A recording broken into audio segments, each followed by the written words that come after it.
out of all of the characters in the entire trilogy, and honestly, almost all the characters we've even talked about on this show, he is the one who is the most unhinged, the most likely to have a mental illness, and the most easy to defend.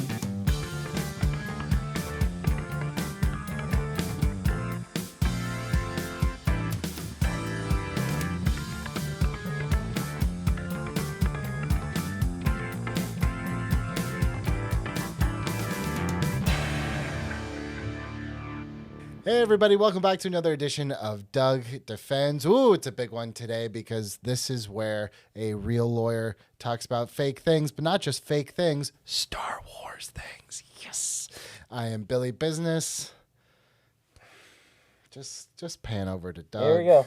What, Doug Ridley, what are you doing? I am wearing my Stormtrooper helmet. Your first order trooper helmet? Yeah, you can't even get it off your head. Well, that's because it's the whole thing. No, I have a story. I mean, I always have stories. So, I was so excited for this movie to come out. Sure. It's so much brighter in here now. But and you can breathe. and I can breathe a little better. But immediately from the first trailer, it's like, oh, those new Stormtrooper costumes are amazing. Sure. And I'm a member of the 501st Legion, which is a Star Wars costuming group, and I have regular old trilogy Stormtrooper armor. And as soon as I saw that, I'm like, I am doing that. And so fast forward through a lot of challenges, Lucasfilm and a company that made the costumes for the actual movie gave a handful of these costumes, including this helmet, to 501st Legion and said, we know you guys can make awesome Stormtrooper costumes, make them, and be around for us to have you do cool things wearing them. So by the time the movie came out, I had an approved full first order Stormtrooper costume, and if you look at any of the red carpet pictures, all you have to do is look for the short Stormtrooper. And literally we can go through and I'll give you some of these for the show, but there's there's a little short one that's got to be Doug. So and then I will cut in the B-roll of, aren't you a little short for a Stormtrooper? And the answer is no, not in the new universe, not in Force Awakens. So I was on the red carpet as a Stormtrooper for Force Awakens. So this movie has my heart. So yes, we are talking about Star Wars Episode 7, The Force Awakens. It's the 10-year anniversary. Yes. It was 10 years ago. Kicking off the sequel trilogy starring Daisy Ridley, John Boyega, Oscar Isaac, Adam Driver, Domhnall Gleeson, and of course, Harrison Ford and Carrie Fisher, and blink and you miss him, Mark Hamill, sure. At least for this one, directed by J.J. Abrams.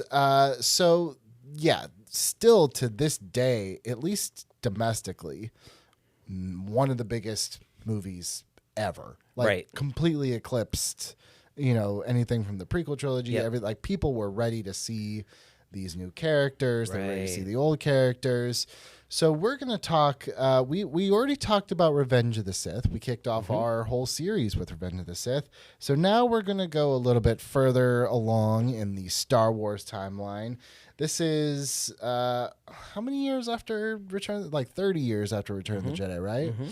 Mm-hmm. Things have changed. Just a bit. Just a little bit. Just a bit. The Empire has fallen. The New Republic is up and running, but it hasn't been a super smooth transition. No. And not super smooth transition means some legal problems. So we are going to talk about the legalities of everything that is happening. Let's start with the Resistance. Yeah. The Resistance was interesting and took me a minute to kind of figure out its place and everything because it's very quickly explained in the opening crawl of episode 7, but we as an audience were so used to the scrappy rebel alliance, right? This is a group of people that have kind of, you could kind of say create a terrorist organization to go against the big bad empire. The Resistance is different.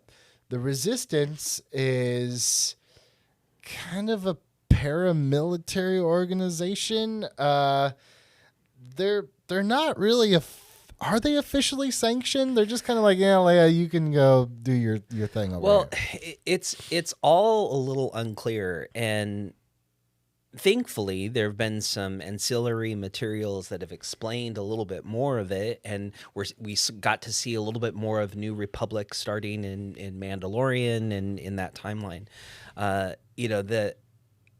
The formula works of our good guys being rebels and the bad guys being the militaristic soldiers that wear scary skull-looking masks, and how we're used to that. And so I think they knew that we would buy into that, and that would be something that was familiar, and beat for beat, this movie is more similar to A New Hope than anything else that we've seen in the entire trilogy. But sure. It's also like the Rebel Alliance is not going to be reborn until the end of the next movie. Right.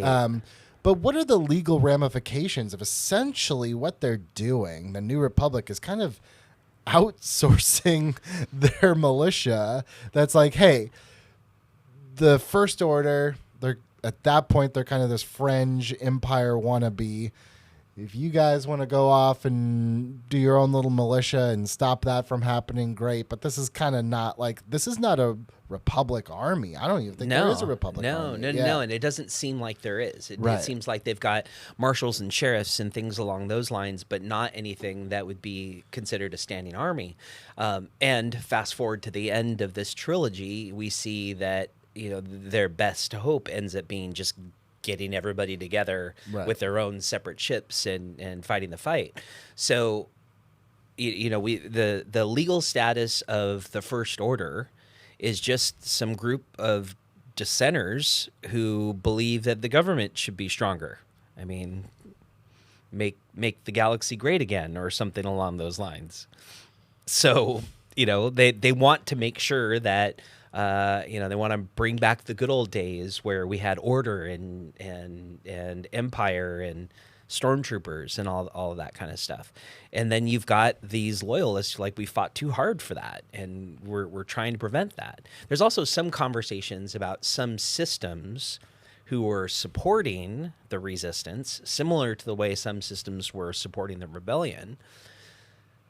But I think that's one of the biggest challenges in figuring out the legal status of the resistance and of the First Order, is that it is intentionally unclear to feed this storyline at this point in it. The resistance doesn't have any sort of real legal standing, and the New Republic's trying to distance themselves from that because they don't want to be drawn into a war that's going to inevitably come.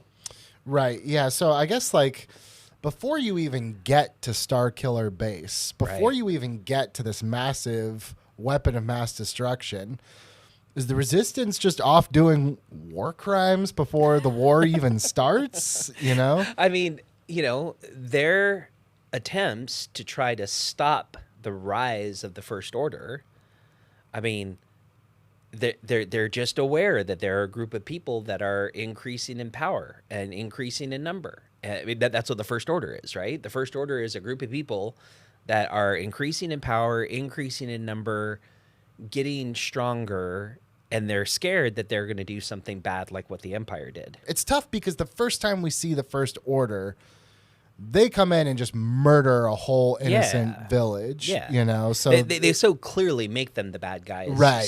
So and it's Star Wars. We're wired to dislike the white costume armor stormtroopers. I mean, it's almost the same. It's almost the same. Yeah. And there's a reason for that. And there's a reason why, even taking it out from the producers and the writers and J.J. Abrams and Kathy Kennedy, there's a reason in the story for that. They're hearkening back to the good old days where there was peace and order from the stormtroopers instead of this craziness New Republic thing. So, putting it into today's terms, it seems to be more like political factions that don't agree at this point. Right. And building towards something terrible that each side believes is going to happen at some point. and increasing number of conflicts between these groups. I don't get the sense that the resistance is necessarily going out and like, oh look, there's some stormtroopers, let's kill those guys. What they seem to be doing is trying to draw awareness, trying to prepare in case there's an attack or something along those lines. Like the attack that we see at the beginning of the movie, they're trying to. We do see them in the Mandalorian times trying to encourage them to acknowledge that there's a problem. There are bad people out there. We saw them on Mandalore. We saw them try to take over, parts of the galaxy and everything. And they're just banging their heads against the wall. Now, to be clear, we do know, just watching The Force Awakens, about 3/4 of the way in, the First Order is going to make their move that takes it from any sort of reasonable doubt to like, no, full on stop, take over, now we're in a war, because they're going to destroy Hosnian Prime. Right. Yeah. And several other planets at the same time. Sure, and so, this is the government isn't supporting us. We're doing our best to try to stop a terrorist group from blowing up several planets. Mm-hmm. So, because the First Order isn't recognized as the authority in the galaxy at that point, and I think the closest legal analogy is they're actually, the terrorist organization. There's a lot of,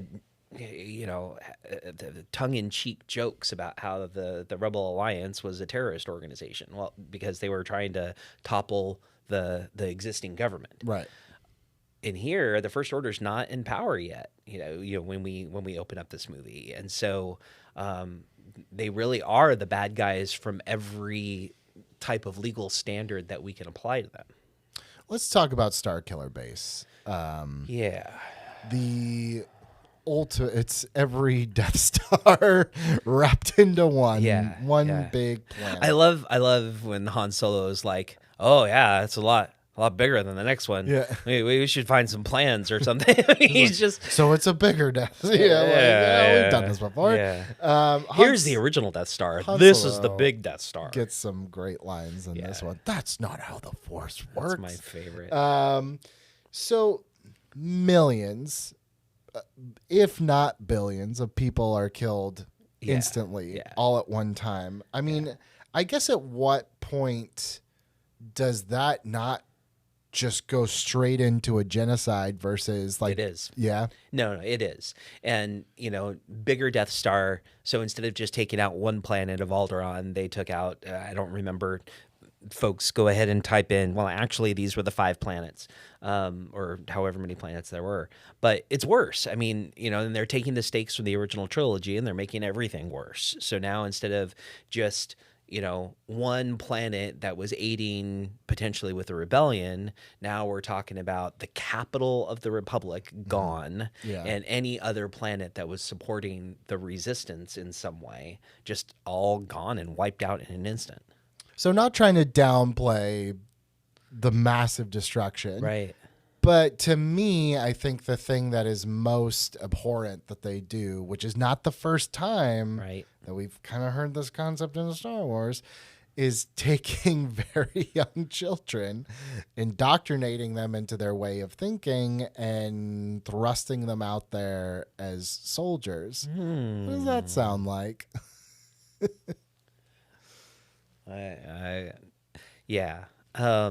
Definitely from a certain point of view. Sure. You could say that was what the Jedi Order did. However, I think most of the sources talk about that being an honor and taking, not necessarily taking the kids by force or anything like that. And there's some disagreement about whether they were taken by force for the Jedi.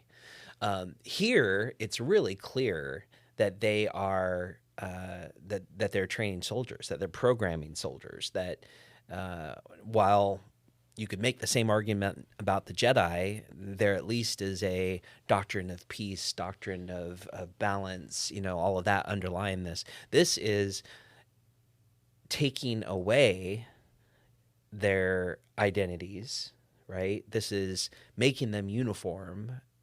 We hear Finn takes off his helmet, and we hear, "Who gave you permission to take off your helmet?" Right. From Phasma. So, I actually heard something really cool that Dave Filoni shared about how with the clone troopers they all looked the same, and we gave them personalities where stormtroopers, especially the First Order, are the complete opposite, where we took all of these individuals and we made them all uniform and made them all the same. So I think that's where I'm gonna do my best to draw the line between the indoctrination of children for stormtroopers versus the indoctrination of children for All Jedi. right, let me ask you this. Yes. So obviously, kidnapping children, crime. I Right. don't think no one's going to dispute that. Right. But because we like to take these and draw parallels to the Yeah. real world, let's talk about like army and military recruiting. Are there laws and restrictions on what they can and can't do? Because it seems like at least in Star Wars, like these kids are being brought in, they're being brainwashed. You're doing this for the betterment of your galaxy, for this or for that. Is there anything in the real world where it's like, oh, if you're recruiting high schoolers or whatever, like you can't actually do this or that? Right. There are guidelines for military recruiters, and especially when they're in the high schools and they're recruiting, because that's where they need to recruit and where they want to recruit, right? I mean, the origin of ROTC programs, it was exactly that. It's a recruiting for folks that want to go into the services. So we have limits on what they can promise. We have limits on what they can, on age limits. But there are definitely, military towns all across this country that, the path for them is to go into the service, and that's what everybody does. And there are countries around the world that is expected of you, or required of you, mandatory of you, unless you have a medical disability. So, I think that's the real world parallel there. You have to do a real deep dive into some of the novels and comics and things like that to know more about how they recruited.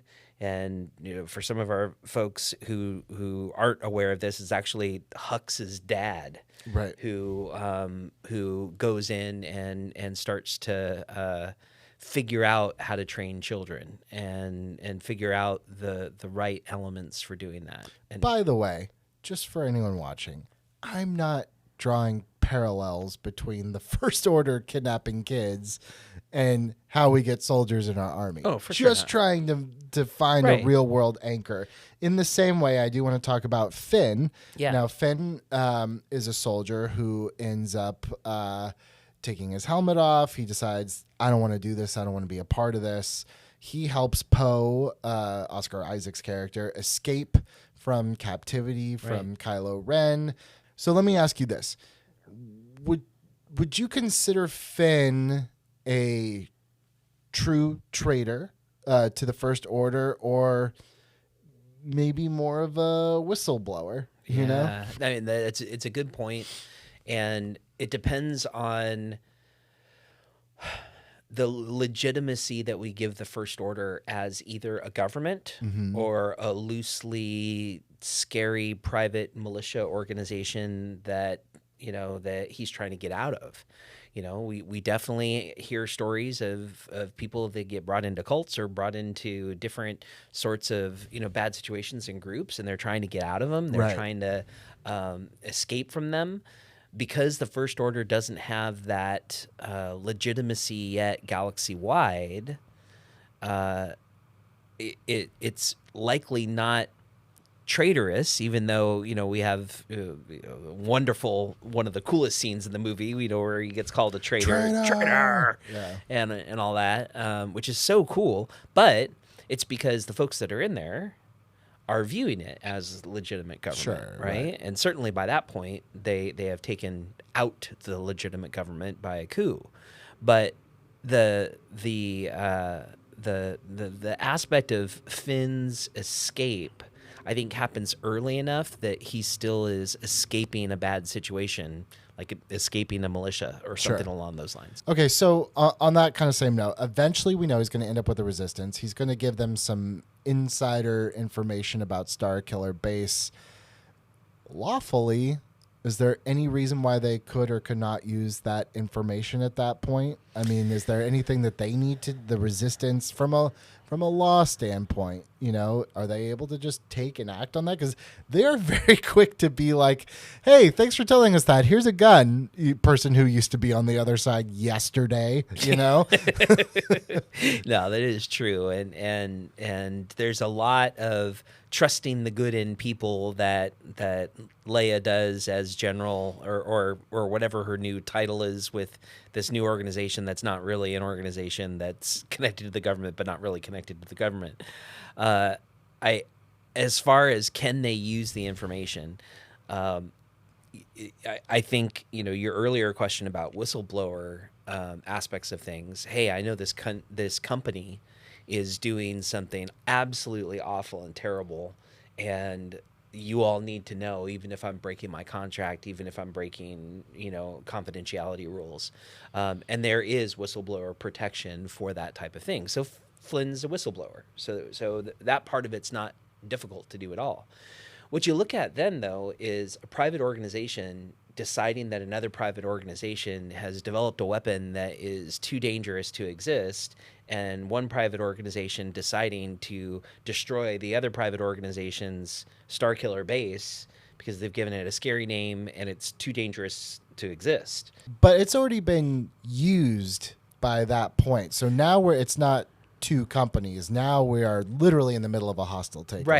Right. I mean, we're in the middle of a war at that point. So, and I would argue that, you know, after the First Order obliterating the capital of the new legitimate government, you know, all bets are off. So, Sure. I mean, I don't see that. If we're going to look at it from the viewpoint of the Supreme Leader or Kylo Ren, then Finn at that point definitely is a traitor. Yeah. Definitely Right. is giving away, you know, battle secrets and military secrets.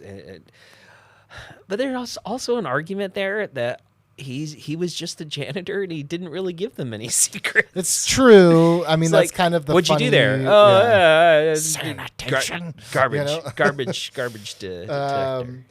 Okay, let's talk about our hero, our new protagonist of the series, Rey. Yes. Um, Who, by the way, has one of the best last names ever. Skywalker?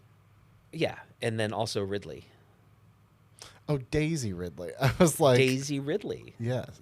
I'm Relation? just saying. Not that I'm aware of, but I think you need to swab and 23andMe and see if it comes back.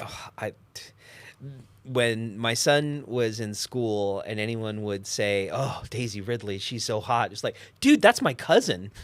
He would just mess with people all You'd be the like, time. Doug, I need some legal advice, Doug. Uncle Doug. Uncle Tom. Now I can't have a crush on her because now that's really inappropriate. That's a crime, folks at home. Yeah.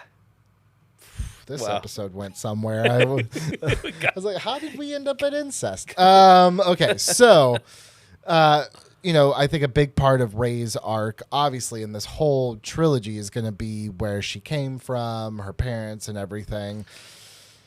Now, we find out later in Rise of Skywalker that her parents left her not because they were terrible, but because they knew that if she was with them, she was going to get killed. Yeah. You can't abandon a kid, but in a real world situation, let's say it's not the First Order. Let's say you got in with the wrong people, a gang or whatever. What do you do if you have a 5-year-old daughter and you're like, I need to stash them away because if they're with me, they will get killed and I'm probably going to get killed. Yeah, I mean, we see this with refugee situations now. We saw it in World War II where people would hide their children out in the countryside so that they would be away from the cities and not risk harm. So I think that, you know, this as we find out by the very end, this was them placing Rey in safekeeping to keep her alive. So it was an act of love, not an act of abandonment, even though obviously it had a terrible impact on her. But it is technically child abandonment, no? Like in the eyes of the law? I mean, so it's a little unclear. It looks like in Rise of Skywalker that they place her with a person, like they leave her there with Unkar Plot? Huh? Why would you leave her with Unkar Plot? Well, that there seem to be other people that would be better for her to be left with, but if Uncle Unkar was like their best bet at keeping her safe, then I think that's different than them just dropping her in the middle of the sand and saying, "Good luck. Hope you learn how to use the Force one day, like your grandfather." I mean, that's kind of what they did to Kal-El in Superman. A little bit. It'll Just like, blast you off. Good luck. Well, it depends on which Superman you follow. That's true. Or not. Yeah. Different episode. Okay, so, the other thing is she's kind of got to fend for herself. She goes and she, gets things from old Star Destroyers or whatever it be. Your favorite argument, Doug. Finders keepers. Yep. Is she allowed to scavenge and sell? 100%. No, I love that. I mean, she's the Indiana Jones of of The Force Awakens, and she's out there finding treasures. And we see this throughout the trilogies with Jawas who are scavenging, and I like that this is the first time that we've really acknowledged that there's aftermaths of battles. Yeah. Ships don't just blow up. I mean, they blow up, they float, and then they probably get drugged into gravitational orbit somewhere and land somewhere. Now, we later find out through materials that there was an entire battle over Jakku, and this was the last battle of the Empire, the last stragglers of, that were trying to keep the Empire alive. She is absolutely in her right to finders keepers, everything that she can find, and I just really like that. What about when she takes the Millennium Falcon? I mean, that's Grand Theft Auto. It's Grand Theft Auto. Yeah, it's not really finders keepers at all. I mean, she's trying to escape, but Rey and Finn definitely are just planning to steal a Star Cruiser. And let me ask you this: if I'm on the street and I'm being chased, someone is literally shooting at me, and someone's car door's open, the keys are in there. Can I get in the car, drive away to safety, and then am I going to be charged with Grand Theft Auto, or can I be like, what did you want me to do? I just had to get out of there. You'd be charged with Grand Theft Auto, but you'd have a great defense by somebody who would explain this was a life or death situation and it was an emergency. And that would be the challenge, is proving that. Right. And proving that it was real, and proving that you're not just making it up because it's a brilliant defense strategy. But no, I mean, they just straight out just hijacked them. Falcon. They just decided to take it. And they were going to take the other ship first, which before they they stole got blown up. From a guy who stole it. So it is stolen property. Well, he did win it fair and square in a game of Sabacc. Well, no, they stole it from Unkar Plot, who Han Solo says stole it from someone else. I thought you were trying to suggest that Han Solo didn't own the Falcon. I mean, he kind of cheated.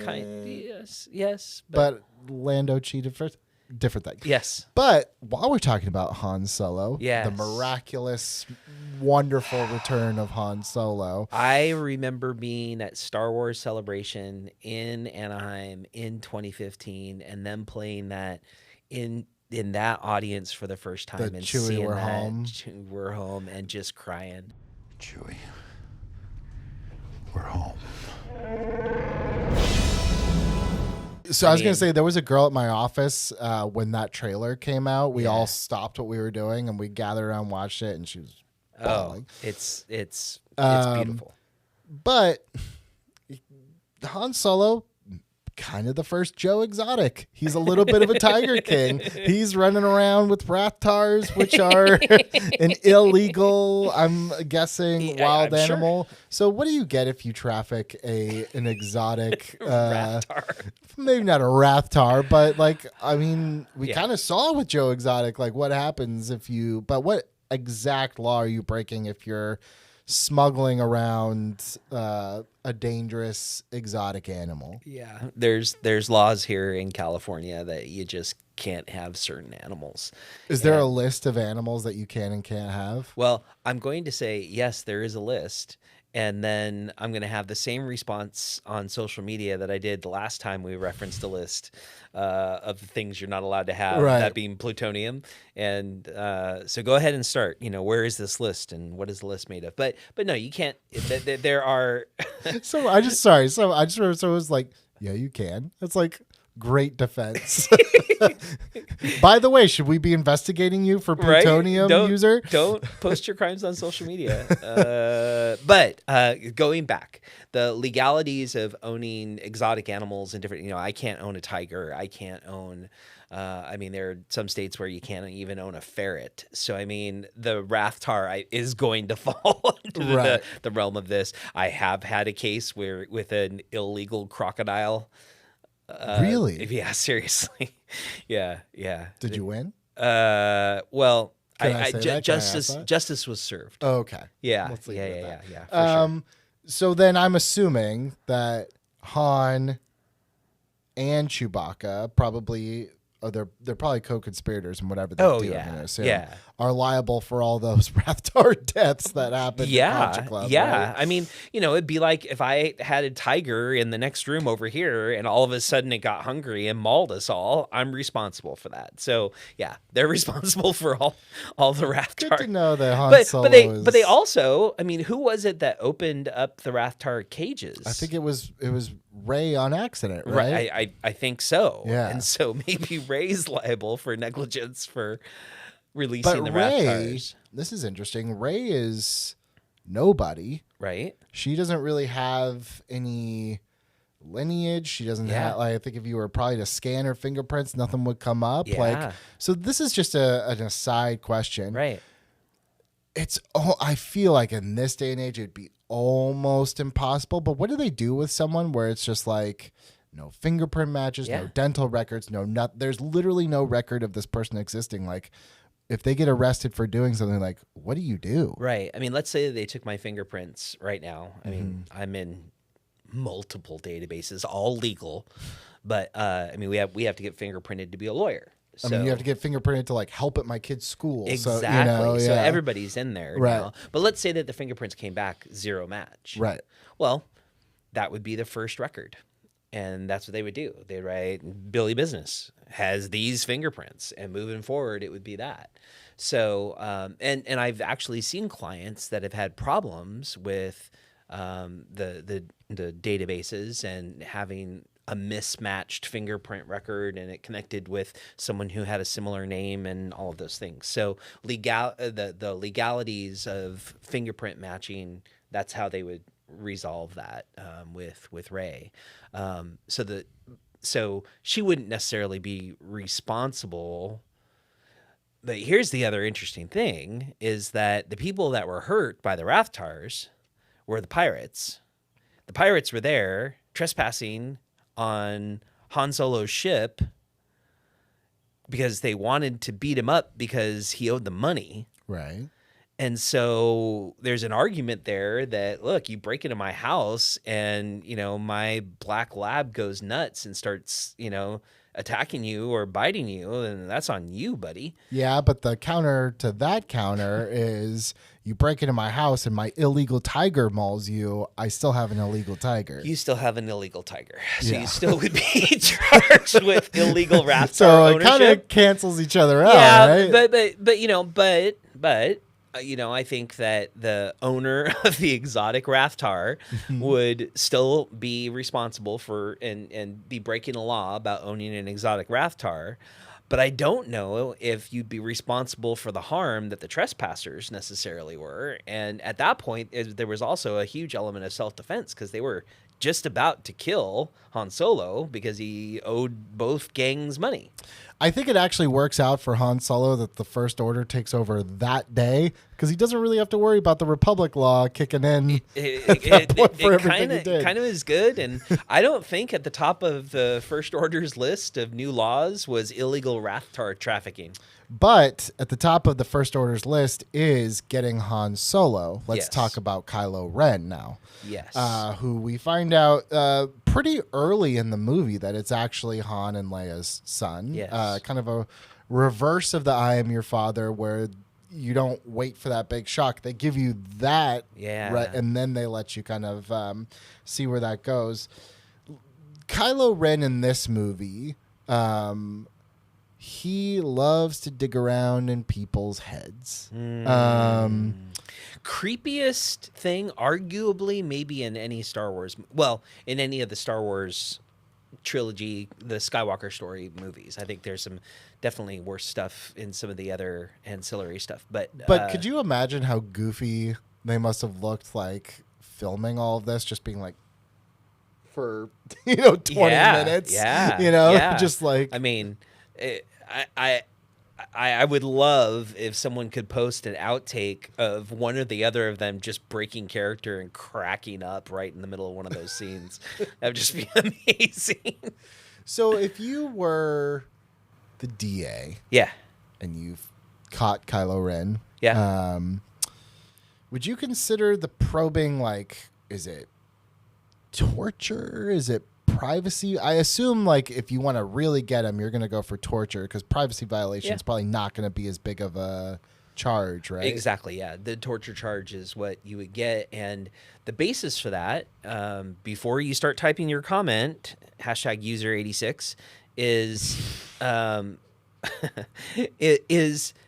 we see what happens to Poe Dameron when Kylo Ren is messing around in his mind, and he's trying to fight releasing the information, and then he yells, right? It's very clear that he's in pain. Right. When he and Rey face off, it's very clear that she's sweating, her face gets red, she's in pain. So it's not like she's just fighting the release of the information. She's actually being hurt and tortured.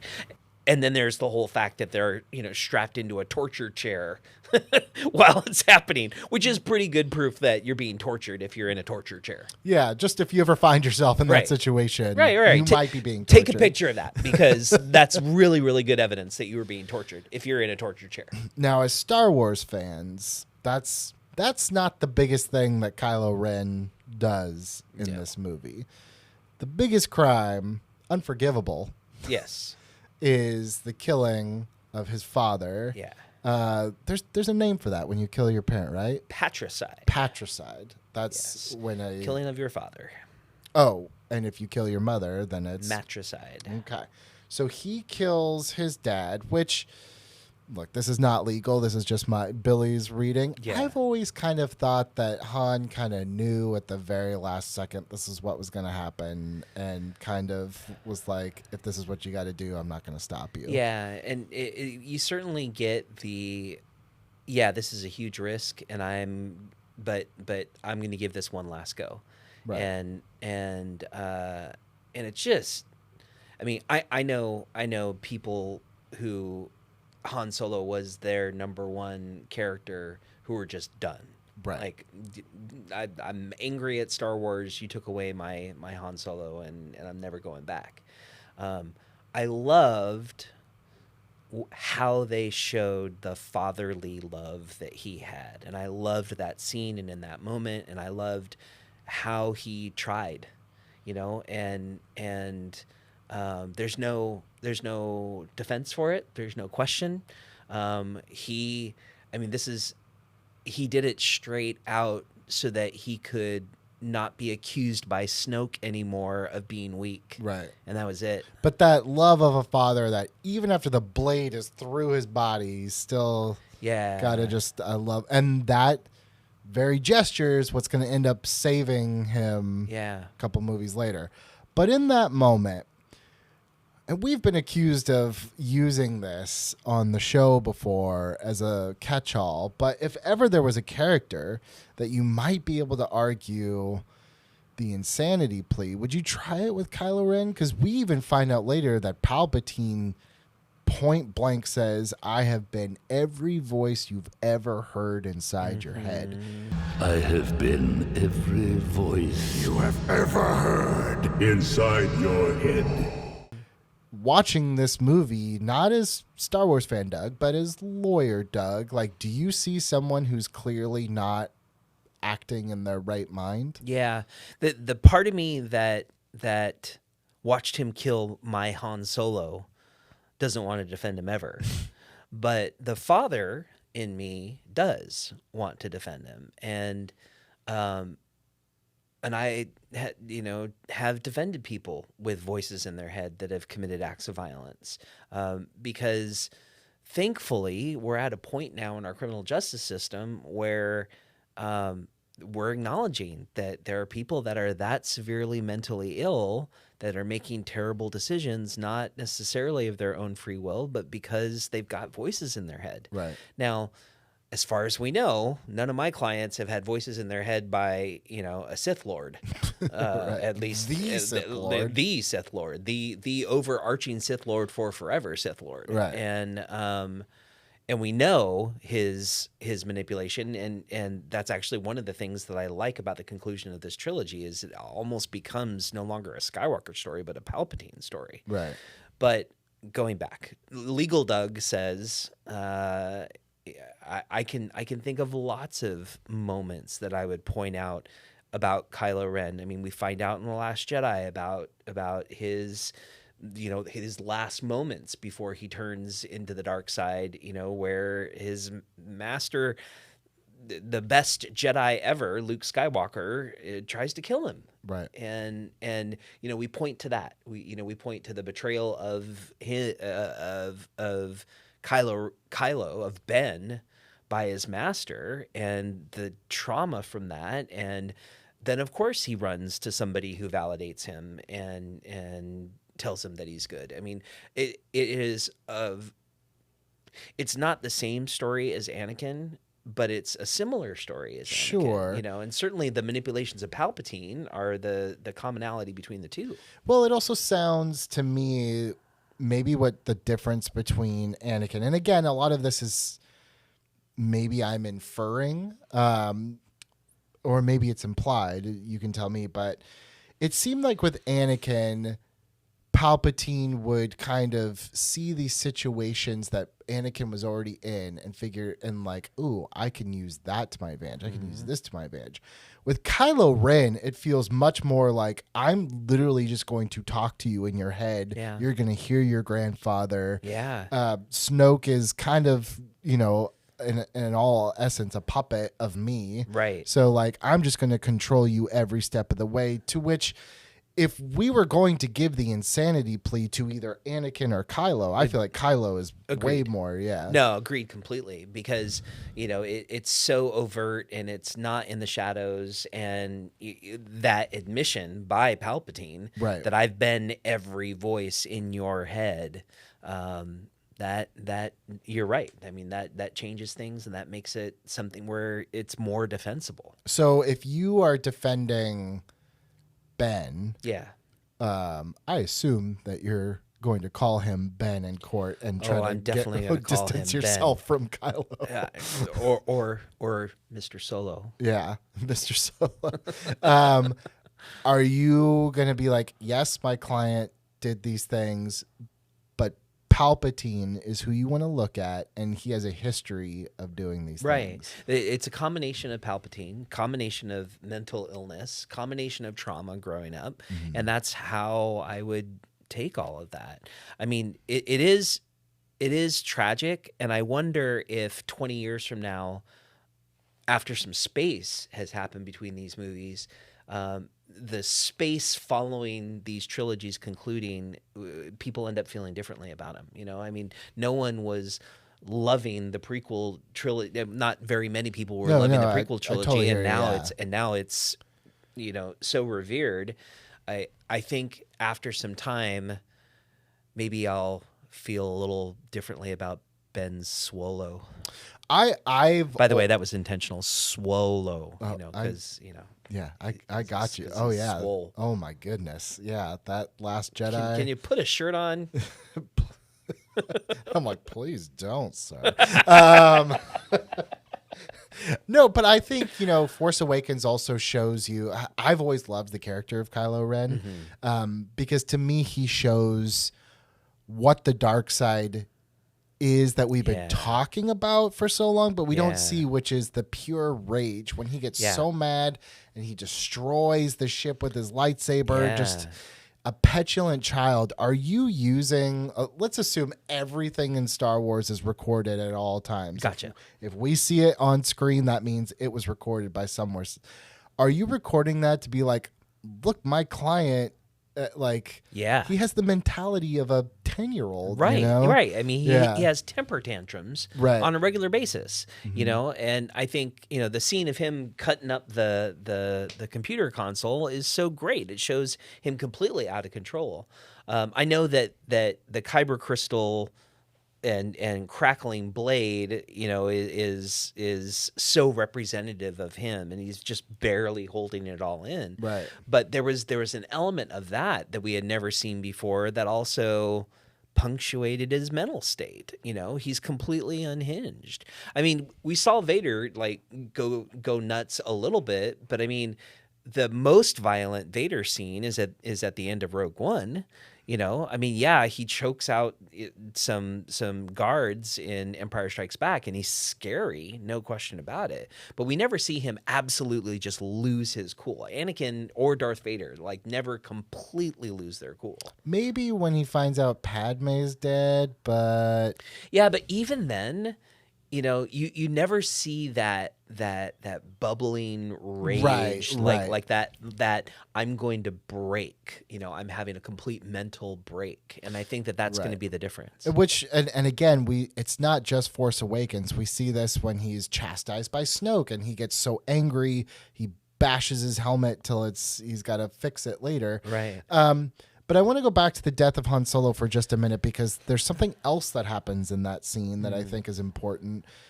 Chewbacca is so distraught that he shoots Kylo Ren. We see, blood coming from Kylo Ren later, which is not something that we normally see in Star Wars, which is a great visual to see that blood on the snow. Right. But in that instance, Han's already dead.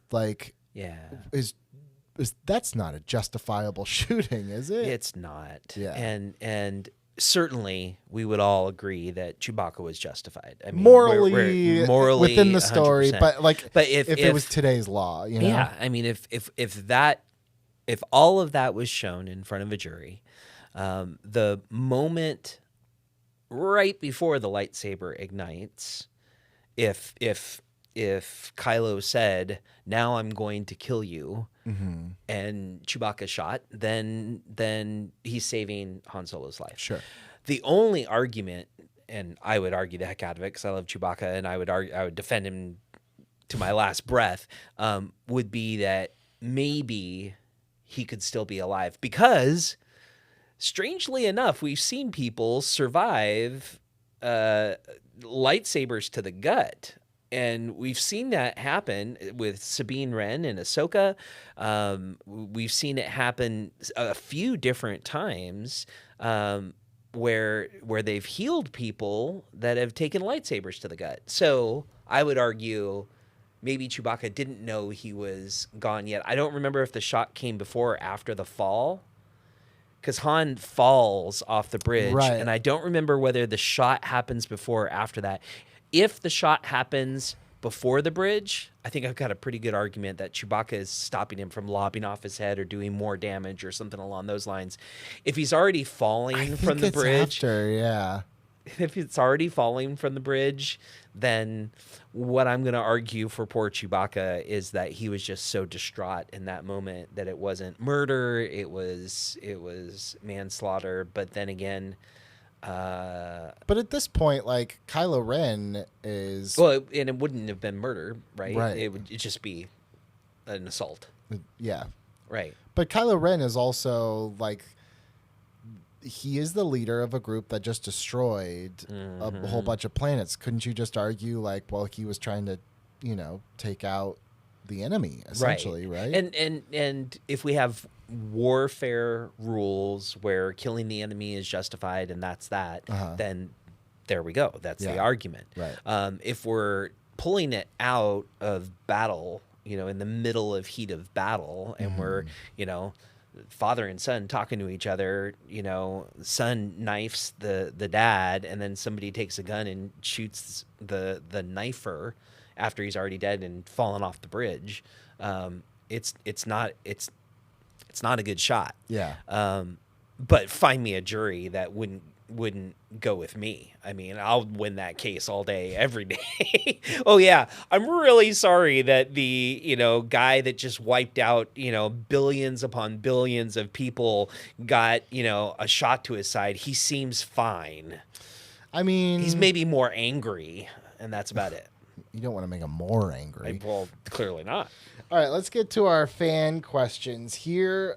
This one is from Claire. She wants to know, is Poe guilty of grand theft for stealing a TIE fighter? Him and Finn boost that TIE. Even though he's at that point, the First Order is just a fringe group. So I think our best argument to save Finn from grand theft TIE fighter, which I love that Finn we're and saying Poe, that. yeah, I guess Finn they're and in this Poe, together, yeah, because they're in that together, and Finn arguably frees Poe because he needs a pilot, right? That's what the argument is. You need somebody to fly the ship. Right. I think that the argument ends up being the same argument that we talked about just a few minutes ago about the Millennium Falcon, which is I'm trying to escape and I have been kidnapped. I'm being tortured and I'm trying to escape my torturers. And yeah, I took their ride. So yes, it is a theft, but is it justifiable and is there an emergency defense? Absolutely. I mean, and he crashes it. and he crashes it and he destroys it. And yeah. But I mean, he's good for it, but the defense, I think, gets him off the hook. Got it. Okay, this is an interesting one. Can you prosecute BB-8 as a co-conspirator in resistance sabotage?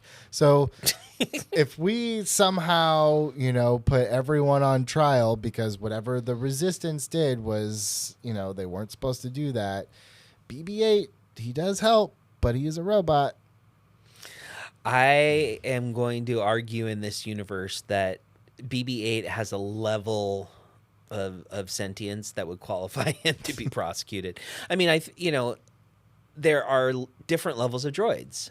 There just are, and C-3PO being the most human-like intentionally out of all the droids, R2-D2 being, as we know now, way smarter, way more clever, way more of a hero than C-3PO could ever be. Certainly enough sentience there to add R2-D2, even though he doesn't play a role in this movie until the very end. BB-8 seems to have that level. You sometimes don't know if he's like a lovable puppy or if he's a strategist, and I think that those are factors we look at to the level of sentience a droid would have on whether or not they're prosecuted. I mean, they're not allowed in Tatooine bars, so they can't be that sentient, right? They can't be that sentient, but guess we'll find out. I guess we will. Ed wants to know, and this one, I don't know if this is a real thing, so you have to tell me if this is a real thing or not. If Starkiller Base is actually a planet that was just converted into a weapon, does destroying it count as ecocide? Is that a real term? Ecocide. Thankfully, we don't have something in our justice system for destroying planets specifically yet. However, Ed, Starkiller Base was the planet Ilum. Planet Ilum was where all of the Jedi got their kyber crystals, and the First Order took it because it was full of kyber crystals that would then power multiple Death Star level lasers. So hashtag 86 nerd boy bantha track guy, like I know this stuff. Ilum. So also featured in the video game Jedi Fallen Order, where they actually go to Ilum and all those things before it's created. So Lawyer Doug has to say it would be the destruction of a planet, and thankfully we don't have a name for it yet. But absolutely, it was a planet. This wasn't the Death Star. Right. What they did is they hollowed out a planet to use all the minerals that they could in it, and then turned an actual snow-covered planet into a new Death Star. Was there life on that planet before they got there? There's nothing that I've seen in Star Wars lore that suggests that Ilum had its own species. Every time we see Ilum depicted, either in Clone Wars or Rebels or in the books or anything along those lines, or in the games, Ilum is depicted as the place where you go get kyber crystals. Yeah. And snow, and that's about it. But I mean, gosh, we know that Hoth is a snow planet, and those lovable, abominable snow monsters, lived on there. So I don't know. I'm not 100% sure. All right, last, certainly not least, this is going back to what we were just talking about a minute ago. Ryan asked, could Chewbacca sue Kylo Ren for emotional damages after Han's death?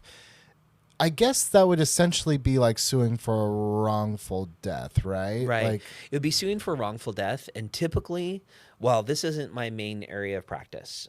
Typically, my understanding of the people that can sue for wrongful death are immediate family. yeah. And you certainly would have an argument there that Han Solo and Chewbacca are inseparable. And I think it's a good, solid argument. But I think that if I tried to sue the killer of my best friend, I don't think I'd have as much standing as Leia would, as her lawful wife, But she wouldn't sue her son. No, but Leia would have standing. Ben would have standing, even though he can sue himself. But I mean, Could Ben sue his alter ego of Kylo Ren? Sure, No. he would lose. But he would also win. He would. It'd be a win-win. It'd be a lose win-win-win. No, but typically it's family members, Right. and we know who Han Solo's family members are, and at this point in the story, it's Ben and Luke and Leia, and Chewbacca isn't connected to that. I'm going to so we're going to move into the speed round. I'm going to make this so easy for you because obviously you're defending Han Solo for everything he does. Anytime. Obviously you're defending Rey and Poe and Finn. Yeah. I'm not stupid. So there's only one. That was the best speed round ever. Yes. So there's only one that I feel like you might be on the fence about. Kylo Ren. Yeah. After everything we've talked about. Yeah. He comes to you now. I'm not even going to say if he's fully redeemed Ben or still Kylo at this point, but this case comes across your desk. What are you doing? Even if we cut it off at the end of Force Awakens, it still is so clear from that scene that he is being torn apart. Right. And that there's more going on there. At the end of Force Awakens, we know that there's a bigger story that we're not aware of yet. By the time we're done with the sequel trilogy, we get such a clear image of who Ben is. And obviously at that point he's also redeemed, right? Sure. So Rey loves him, brings him back. I mean, there's all of these wonderful things that happen. But I think even with what we know about the limited information we know at the end of Force Awakens, I really think that digging into the story behind the why did he get there? Why is he that level of rage? Palpatine doesn't. Well, I might be jumping the gun. I don't know if you're going to ask me about Palpatine. No, I mean I wasn't because just to contrast, we've got Palpatine, on the one hand, who, as we talked about, is always in his head and is always trying to manipulate him, and arguably is completely irredeemable. Where Ben, my client Ben, is, and I don't have the same emotional connection to Ben Solo or Kylo Ren that I do a lot of the other characters. Sure. But I can see making a really compelling argument knowing what we know by the end of the trilogy.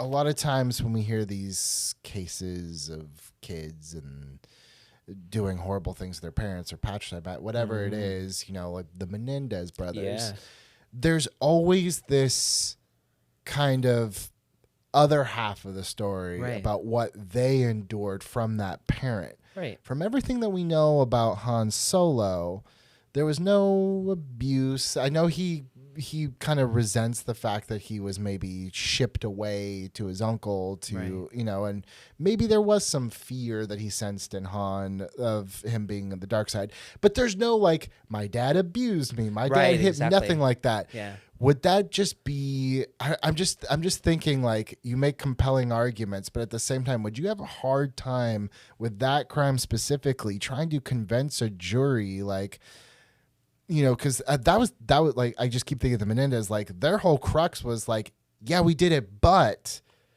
they were so bad. What else are we supposed to do? You don't have that story. No, you don't. And I think I've got a better argument, which is the voices in the head, the mental illness, the being attacked by his master, being attacked by his uncle. And I think it's actually a better argument. It doesn't seem like these days, obviously, with the Menendez brothers just being denied parole, that happened recently, not that long before this episode. We're still even not at a point where we're going to allow that to excuse. Right. But, I defended a client who stabbed his uncle in the stomach. He stabbed his uncle in the stomach multiple times because the voices in his head told him to do it. Once we got him well, and the uncle understood that he was mentally ill and all of that. I mean, he didn't kill his uncle, thank God. But we were able to take that case and turn it into a story of wellness, a story of getting past the mental illness and moving that forward. And gosh, if I could be the guy that could do that for Ben Solo, that would be a case I would take. So what do you think would be a fair, let's take Last Jedi and Rise of Skywalker out of the equation. Okay. Just the end of Force Awakens. What do you think would be a fair sentence for Kylo Ren? Well, I think what I would be looking to do is get him whether it's Jedi help or mental health help like we have in the real world or anything like that, we need to get him to a point where he's not hearing this Sith voice in his head telling him to do bad things all the time. Mm-hmm. And that would be the part of the process. That could involve mental health hospitalization. That could involve follow-up with potentially residential mental health treatment and eventually transitioning back into the real world. But I would be arguing for it all to include mental hospital, residential mental health treatment, and all of that. I would be arguing for not punishment like that, not imprisonment, as much as mental health treatment and mental hospital treatment. Well, I just think that Kylo Ren is one of the most interesting characters in Star Wars. There was other very interesting characters in Star Wars that came from Force Awakens. I know the sequel trilogy has its critics. I'm a big fan. I'm a big fan. 10 years. I can't believe it's been 10 years. And I think the only responsible thing for us to do is to do Last Jedi next, right? Deal. Yeah, we gotta. Deal. We gotta I come can't back wait and to make finish. all of our fans so angry about me defending The Last Jedi. But I feel like no one has an opinion on Last Jedi. I know, right? It's really weird. We'll be hearing things for the first time that no one's ever said online. Right? It's bizarre. But if you would like to make a comment that will rub Doug the wrong way, go ahead, hit like and subscribe on this video. Leave us your comment at long username #85. We might address it on another video at some point. I would love to. Maybe on the Last Jedi episode. Yeah. Also, if you're on the go, you're in the car, you're doing your errands or whatever, take Doug on the go with you. We're on Apple Podcasts, we're on Spotify, we're anywhere you can get your podcasts. We are there with Doug Defends. Thank you guys so much for watching, and of course, may the Force be with you.